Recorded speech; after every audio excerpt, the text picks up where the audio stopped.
Candide, jeune homme pur et naïf, vit une enfance idyllique dans le magnifique château du baron de Thunder Ten Tronckh, dont il est le neveu naturel. Il se laisse bercer par les sophismes du précepteur Pangloss tout en se sentant irrésistiblement attiré par les charmes de mademoiselle Cunégonde, sa cousine. Pour un baiser ardent qu'ils échangent, il sera brutalement chassé par le baron de son paradis domestique. Dès le lendemain, Candide se voit enrôlé de force pour servir dans l'armée du roi des Bulgares. Roué de coups par son régiment pour avoir voulu innocemment reprendre sa liberté, il est sauvé in extremis par le roi lui-même. Fuyant le spectacle horrible de la guerre, Candide parvient en Hollande où la faim le pousse à demander l'aumône. Il se confronte alors à la tartufferie et à la sécheresse de cœur d'un prédicateur et de sa femme. Il est recueilli par Jacques, un anabaptiste bon et généreux. Lors d'une promenade, Candide rencontre un gueux à l'aspect misérable. Le gueux n'est autre que Pangloss, rendu méconnaissable par la vérole. L'ancien précepteur informe un Candide défaillant que Cunégonde a été violée puis éventrée par les soldats bulgares qui attaquèrent le château de son enfance, désormais détruit. Le baron, sa femme et leur fils auraient péri avec leur fille. Candide, Pangloss et Jacques s'embarquent sur le vaisseau du charitable anabaptiste et font cap vers Lisbonne. À l'approche du port, leur bateau est pris dans une terrible tempête. Seul Candide, Pangloss et un matelot réchappent de ce cataclysme naturel. Aussitôt arrivé à Lisbonne, un tremblement de terre se déclenche, tuant de nombreux habitants et blessant Candide. Un malheureux sophisme de Pangloss leur vaut d'être arrêté pour subversion et conduit à l'Inquisition. Pangloss est pendu haut et court pour avoir trop parlé, et Candide est flagellé pour l'avoir écouté. Alors que Candide se lamente sur le sort de ceux qu'il a aimés, une vieille l'aborde et lui demande de la suivre.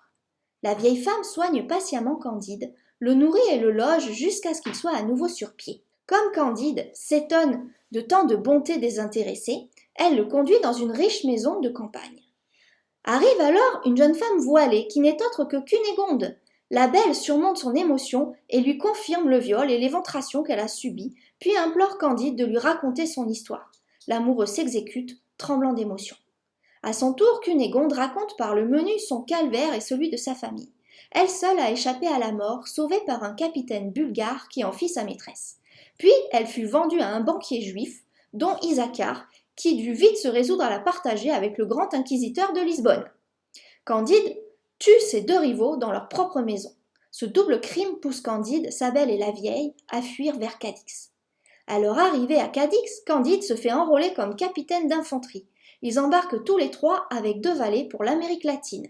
Les troupes de cette flotte sont chargées de mater la rébellion fomentée par les pères jésuites contre les monarques espagnols et portugais. Pendant le voyage, la vieille raconte à son tour son histoire. Cette servante à l'aspect repoussant naquit jadis des amours d'un pape et d'une princesse et fut élevée avec tous les honneurs dus à son rang. Sa grande beauté fut célébrée dans toute l'Italie. Une succession de terribles malheurs l'arracha à cette vie pleine de promesses. Son amant fut empoisonné, elle fut vendue comme esclave avec sa mère, violée maintes fois et vit sa mère se faire massacrer. Trompée par un eunuque qui l'a vendue au gouverneur d'Alger, elle survécut à la peste pour être maintes fois vendue comme esclave. Elle fut amputée d'une fesse afin de nourrir ses maîtres assiégés et finit par devenir servante du banquier juif dont Isachar qui l'a mis au service de Cunégonde. À la fin de son récit, la vieille servante presse les autres passagers de conter leur destinée qui ne se révèle pas plus enviable. Les sophismes de Pangloss sur le meilleur des mondes possibles commencent à perdre leur prestige dans l'esprit de Candide. À Buenos Aires, Cunégonde cède sur l'avis de la vieille à la passion du gouverneur de la ville, tandis que Candide doit fuir l'Inquisition qui a retrouvé sa trace. Avec son valet Cacambo, Candide trouve refuge chez les jésuites paraguayens. En la personne du révérend père commandant, il reconnaît le frère de Cunégonde qu'il croyait mort. Il lui apprend que sa sœur est vivante. Le frère miraculé raconte comment il a été sauvé par un jésuite. Comme Candide lui apprend son intention de devenir son beau-frère, le jeune baron s'emporte, refusant qu'un bâtard ose prétendre à la main de sa sœur. Du plat de son épée, il frappe Candide qui riposte et le tue. Cacambo sauve son maître en l'obligeant à fuir, déguisé en jésuite. Candide et son valet atteignent le pays des Oreillons. Ces indigènes cannibales les prennent pour des jésuites et veulent en faire leur repas. Les 2 fuyards ne doivent leur salut qu'à la présence d'esprit de Cacambo qui présente son maître comme un ennemi juré des jésuites. Ne sachant où diriger leurs pas, épuisés et affamés, Candide et Cacambo se laissent porter par le courant à bord d'un canot providentiel. Ils se retrouvent par miracle dans un merveilleux pays, l'Eldorado, où les enfants jouent avec des pierres précieuses. Dans cette contrée idyllique et opulente, la nourriture est abondante et savoureuse, l'hospitalité généreuse, les mœurs pacifiques, les rapports égalitaires, la population bienveillante et heureuse, la fange et l'or de même valeur et le roi pétri d'humanisme. Tous célèbrent les bontés du ciel continuellement et naturellement, sans avoir besoin de passer par la religion. Mais les deux compères ne savent pas se satisfaire de cet univers parfait et projettent leur retour en Europe. Candide espère éblouir Cunégonde par sa nouvelle richesse, car le roi les comble de présents, de pierres précieuses et d'or, non sans les mettre en garde, la richesse ne rend pas heureux. Immensément riches, Candide et Cacambo repartent dans le vaste monde. Ils traversent durant 100 jours des paysages inhospitaliers où ils perdent la quasi-totalité de leur cheptel de moutons chargés de diamants. Nos deux héros atteignent la ville de Suriname où ils sont confrontés aux horreurs de l'esclavage par la rencontre d'un noir cruellement mutilé.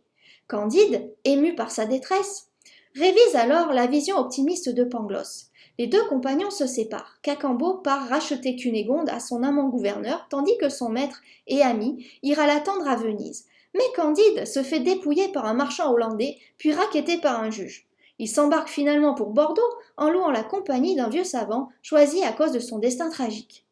Durant la traversée, le savant Martin avoue à Candide qu'il est manichéen et voit surtout le mal à l'œuvre sur la terre. Soudain, ils assistent à une bataille navale entre deux vaisseaux. Celui du voleur hollandais est coulé corps et biens, à part pour un des deux moutons que Candide récupère, voyant dans ce retournement de situation un signe de la justice divine.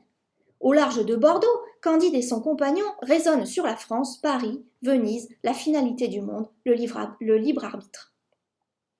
Après un bref passage à Bordeaux, Candide décide de faire un détour par Paris avant de se rendre à Venise. Là, médecin, abbé Roublard, fausse marquise aguicheuse et fausse Cunégonde le saignent à blanc.